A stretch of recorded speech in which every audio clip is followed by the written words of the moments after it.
Bien le bonjour, mes amis, et que le Saint-Esprit, l'Esprit du Dieu vivant, illumine votre entendement, afin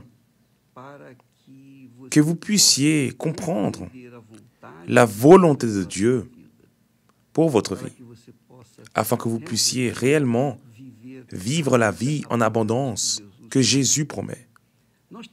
Nous avons beaucoup parlé au sujet de la croyance, et j'aimerais que tout soit clair à ce sujet, car la foi est le fondement, la foi est le fondement de notre communion avec Dieu, de notre communication avec Dieu. C'est la foi qui nous fait arriver jusqu'à Dieu à travers le Seigneur Jésus. Alors, nous croyons au Seigneur Jésus. Nous avons accès à travers lui au Père. Alors la foi intelligente s'ancre ou est ancrée sur la parole de Dieu, la parole du Seigneur Jésus. Alors lorsque vous croyez, comme nous l'avons dit ces derniers jours, vous suivez la parole, vous vous disciplinez, vous vivez, vous vous organisez, vous conduisez votre vie selon la parole de Dieu, non selon la religion, non selon les hommes, mais selon la parole de Dieu. Alors celui qui obéit à la parole de Dieu a le droit de revendiquer de Dieu ses promesses, car la parole de Dieu a ses règles, ses lois, ses commandements, ses obligations, mais elle a aussi les promesses. Alors, si nous accomplissons que nous faisons notre part, qui est d'obéir à la volonté de Dieu, alors nous avons notamment le droit de revendiquer de Dieu ce qu'il a promis. Alors beaucoup de gens disent le suivant: « L'Éternel est mon berger, je ne manquerai de rien. » C'est vrai. Cela a été dit par le roi David. David était un serviteur de Dieu. C'était une brebis du Seigneur Jésus. Alors il a dit ces paroles, dirigées par le Saint-Esprit. Maintenant, je demande, est-ce que nous avons tous les conditions de dire « L'Éternel est mon berger, je ne manquerai de rien » ? Et c'est cela que j'aimerais que vous compreniez sur la foi. C'est une chose riche, très riche, quelque chose d'extraordinaire. C'est une gloire, c'est un don de Dieu pour nous. Mais nous devons savoir la pratiquer. Nous devons savoir comment gérer la foi. Alors la personne dit, « L'Éternel est mon berger, je ne manquerai de rien. » Elle dit que l'Éternel est son berger, mais si elle n'obéit pas à la voix de son berger, elle n'est pas brebis de son troupeau. Où elle est? Car, en ce qui me concerne, ce que je comprends, c'est le suivant. Les brebis entendent la voix de leur berger et elles y obéissent. Elles suivent cette voix. Cela a toujours été ainsi. Dans les villes à l'époque, il y avait toujours un puits. Le puits était le centre de la ville. Alors la personne qui avait un troupeau, elle amenait son troupeau à ce puits, et les autres personnes amenaient aussi leur troupeau au puits. C'était le seul puits de la ville. Alors les brebis se mélangeaient. Qui était la brebis de qui? Quelle brebis ne leur appartenait pas? Comment savoir répartir les brebis sur le moment? Comment séparer les brebis de l'un, d'Antoine, des brebis de Jean? Ce n'était pas possible. Il n'y avait qu'un seul moyen. Lorsque le berger parlait à ses brebis, les brebis de Jean suivaient Jean. Les brebis d'Antoine suivaient Antoine. Les brebis de Jean ne suivaient pas Antoine. Et les brebis d'Antoine suivaient encore moins les brebis de Jean. Non, les brebis, ce sont des animaux. Ce sont des animaux. Mais elles avaient le sens de qui était leur maître. Elles avaient ce sens. Or, celui qui est brebis du Seigneur Jésus entend sa voix et y obéit et le suit. Alors lorsque la personne entend la voix du Seigneur Jésus et ne lui obéit pas, c'est parce qu'elle n'est pas brebis de son troupeau. Et c'est là que vient le texte. L'Éternel est mon berger. David savait qu'il était brebis de Dieu.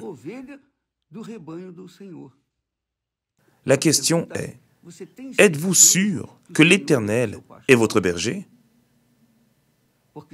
Car si vous n'êtes pas sûr, si vous n'êtes pas une brebis du troupeau du Seigneur Jésus, alors vous pouvez dire 1 milliard de fois, l'Éternel est mon berger, je ne manquerai de rien. Il continuera à tout manquer de votre maison. Il continuera à tout vous manquer dans votre vie. Car vous n'êtes pas tout simplement une brebis de l'Éternel. Vous avez compris? C'est une question d'intelligence. Ce n'est pas parce que c'est écrit dans la Bible que cela va vous arriver. Non. Excusez-moi un instant. Laissez-moi boire un peu. Un peu d'eau. Vous avez compris l'esprit? Alors, vous qui êtes en train de me regarder en ce moment, mettez votre tête en place. Réfléchissez, raisonnez sur votre foi. N'en arrivez pas au point d'apprendre la Bible par cœur, de citer vos versets et de penser que cela va se matérialiser dans votre vie. Ne pensez pas que Dieu est naïf, non. Dieu est Dieu. Il sait qui sont ses brebis et ses brebis savent qui il est. Alors il y a une communion entre la brebis et le berger et son berger. Maintenant, celui qui n'est pas, celui qui ne fait pas partie du troupeau du berger, du Seigneur Jésus, il est certain qu'il insistera en vain, car rien ne va se passer. Alors, c'est ainsi que beaucoup de personnes qui sont dans les églises, notamment au centre d'accueil universel, nous enseignons, nous orientons, nous prêchons, nous prions. Enfin, nous leur donnons ce que nous avons, mais rien n'arrive. Pourquoi est-ce que rien n'arrive? Car elles ne veulent pas obéir à la voix de leur berger. Ce n'est pas le berger évêque, non. Ce n'est pas le berger pasteur un tel, non. C'est la voix que le Seigneur parle à travers lui. Car je suis ici en train de dire la parole de Dieu. Je ne suis pas ici pour apporter une nouvelle idée, une nouvelle pensée, pas du tout. Je suis en train de parler de la parole de mon Seigneur.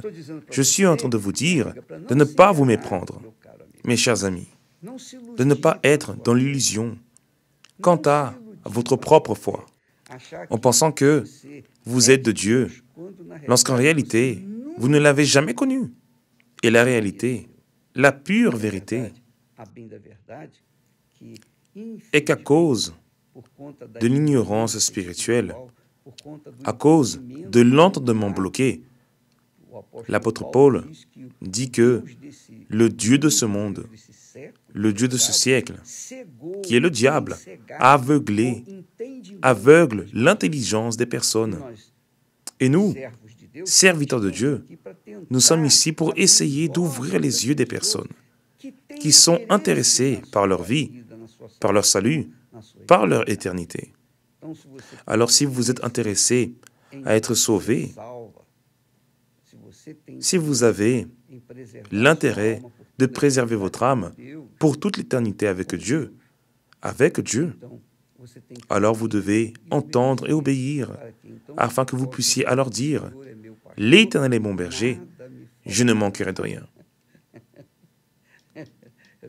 C'est vrai. Lorsque l'Éternel est réellement notre berger, nous ne manquerons de rien. Il ne laisse rien manquer aux oiseaux, aux animaux, aux poissons, aux oiseaux. Il ne laisse pas la nourriture manquer à aucune de ses créatures. Mais l'homme est têtu. L'être humain est têtu. Il est borné, il est rebelle. Il veut le suivre à sa manière. Il veut suivre Jésus à sa manière, basée sur le péché. Et après, il donne ses excuses toutes faites. Ah, ma grâce te suffit. Cela n'a rien à voir. Cela n'a rien à voir avec l'accomplissement de la parole de Dieu. Cela n'a rien à voir avec la foi intelligente. Rien, absolument rien. L'Éternel est mon berger, je ne manquerai de rien. Il dit, il me fait reposer dans de verts pâturages. Il me dirige près des eaux paisibles. Il restaure mon âme. C'est glorieux. Seul celui qui entend la voix du Seigneur Jésus-Christ et la pratique, y obéit, a le droit de reposer dans de verts pâturages et de manger le meilleur de cette terre. Celui qui entend, mais qui n'obéit pas, reste irrité. Il reste nerveux. Il reste en train de jeter des pierres.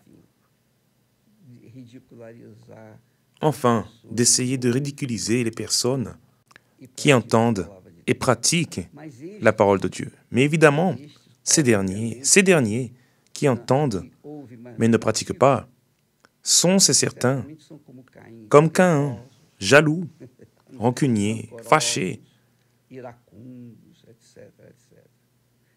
Bien, vous qui m'écoutez et qui avez la tête en place, vous le savez.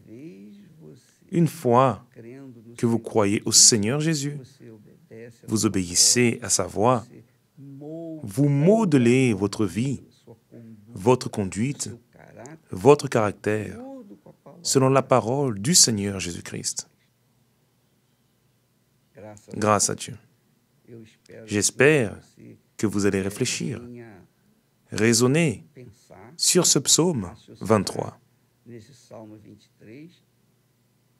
et évaluer, peser votre vie sur ce psaume 23, afin que vous puissiez ensuite dire, confessez, l'Éternel est réellement mon berger, je ne manquerai de rien. Je ne manque de rien, je ne manque de rien. Mais si vous n'êtes pas cette brebis du troupeau du Seigneur Jésus, alors ces paroles ne vous disent rien. Ce sont seulement des paroles, des textes bibliques dits par Dieu. Mais ils ne fonctionneront pas. Ils ne se matérialiseront pas dans votre vie.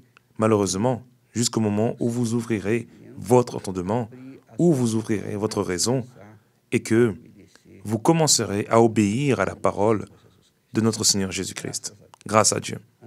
Avant de terminer et de vous dire que Dieu vous bénisse, n'oubliez pas, le 19, le grand lancement de Genèse qui surprendra de nombreuses personnes.